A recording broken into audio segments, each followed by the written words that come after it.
Dirree dawaatii fi koronaa vaayirasii akkam fakkaata?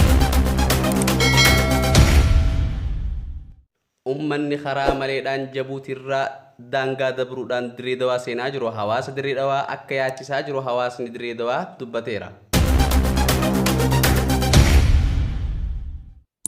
Koronaa vaayirasiin Itoophiyaa keessatti nam 800 ta'u ministeerri fayyaa Itoophiyaa dubbatee jira.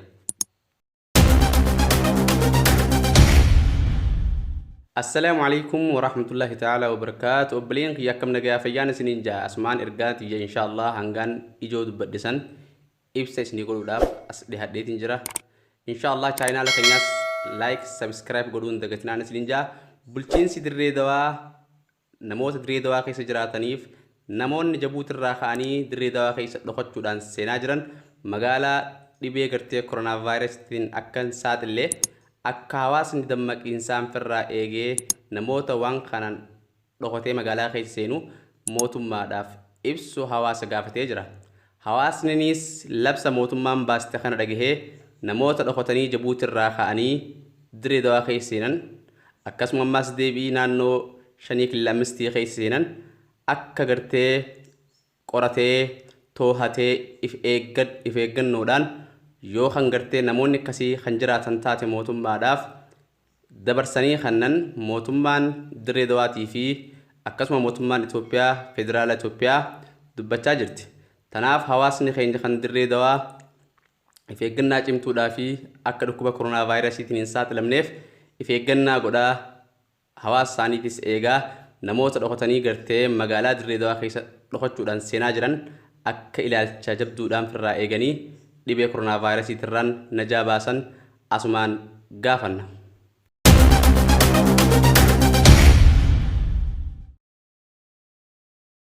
Dhadeenya kana gartee Jabuutirraa ka'ee akkasumatti magaalaa dirree dawaa keessa bulee magaalaa dirree dawaa keessaafuu qabalee malkaa jabduu tan jaamtu keessa bulee achi booda guyyaa kaleessaa kara ganda inni itti dhalatee qabalee baadiyyaa hassallisoo tan jaamtu keessatti imale.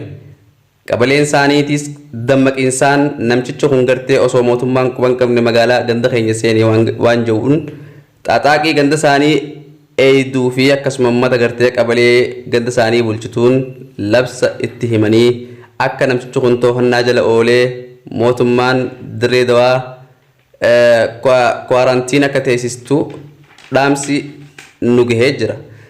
Tanaaf wanni gartee qabaleen baadiyyaa ta'an hassallisoo dalii waan gaarii waan taateef namoonni birootis fakkeenya isirraa laallatanii akkaataa namoonni isaan keessaa hin tahin haareen isaan keessa seenu ittiin firraa eegan cimanii qalbisanii akka eegan asumaan labsa keenya isiniif dabarsina. Dubbiin akkanaatuun dubbii ganda gaddaafattu dubbiin akkanaatuun dubbii hawaasa gaddaafattu waan taateef dammaqinsaan hawaasni keenya kan dirree dawaa akka firraa eedan asumaan ergaa teenya dabarfanna. Biyya teenya Itoophiyaa keessattis namni dhukkuba koronaatiin qabame walii gala nam 800 ga'u Dr. Liyaa Taaddasee ministeerri fayyaa Itoophiyaa dubbatee jira. Itoophiyaa keessa namni dhibee kanaan qabame walii gala nam 800 yoo ta'u namni dhukkuba kanaan du'e nama 3 namni dhukkuba kanarraa fayyees nam 16 ta'u Dr. Liyaa Taaddasee dubbatanii jiru. Akka waliigalaatti Itoophiyaan if eeggannoo cimaa godhaallee jirtu akkasumatti ammaas deebii irrinni gama hedduudhaan bitaa mirgaan isiin marsee akka jiru ogeessonni fayyaatii fi hawaasni biyyaa dubbachaa jiran. Keessaafuu magaalaan Jabuutii tan Afrikaa keessaa takkaffaa dhukkubaan deemaa jirtu guyyaa malee Itoophiyaa adagaadhaaf saaxiluu akka dandeessu hawaasni fayyaatii fi hawaasni jiraattoonni Itoophiyaa labsa adda addaa baasaa jiran. Mootummaan Itoophiyaattis labsa kana dhagahuudhaan hawaasni gartee waan himachaa jiru kan akka irraa eedu asumaan gaafanna. Biyya xiqqoo Afrikaa tan taate Jabuutii nam 846 dhukkuba gartee COVID-19 kan ja'amu kanaan yommuu qabamu nam lama duudhaan akkasumatti nam dhibbaa fi lama fayyuudhaan Afrikaa keessaa takkaffaa namni biyya dhukkubni kun keessatti guddoo taatee jirti. Biyyi tun ollaaleensi marti yaaddoo keessa waan galtee jirtuuf namoonni dhokatanii isii keessaa bahee biyyoota ollaasiitti seenu mara akka mootummaan biyya sanii ilaalcha jabaadhaan firraa eeydu Eertiraa fi akkasumatti Soomaaliyaa fi Itoophiyaan labsanii jiran. Magaalaan teenya tan dirree dawaa tanarraa laallattee namoota Diijabuutiirraa seenan dhokatanii karaa maleedhaan akka yaada irra deebistee to'annaa jala oolchitu hawaasni keenyaas gaafachaa jira. Hawaasnis namni dhokatee karaa maleedhaan seenu akka firraa eeguu fi dammaqiinsaan dhukkuba COVID-19 kan jedhamu kanarraa akka lubbuusaa baraaru mootummaan halkanii guyyaa dubbachaa jira.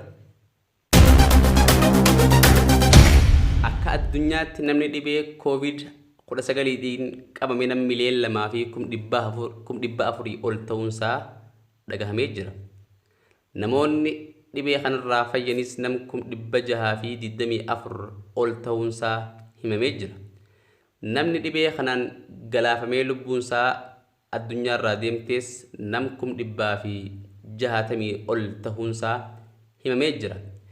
Dhibeen koronaa vaayirasiin dhibee akkaan hamaa hawaasa mana galchee garii kara deemuu fi kara deemu addaan wallaalchisee jiruuf rabbiirraa isinaa eeguun isiniin jedha.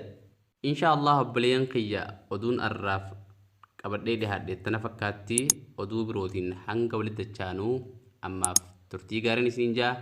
Inshaallah chaayinaala keenya akka subscribe like share gootan asumaan isin gaafanna. Ammaaf turtii gaarii nagayaan naa jiraadha. Assalaamu alaykum wa rahmatullahi ta'ala wa barakaatuun isiniin jaa.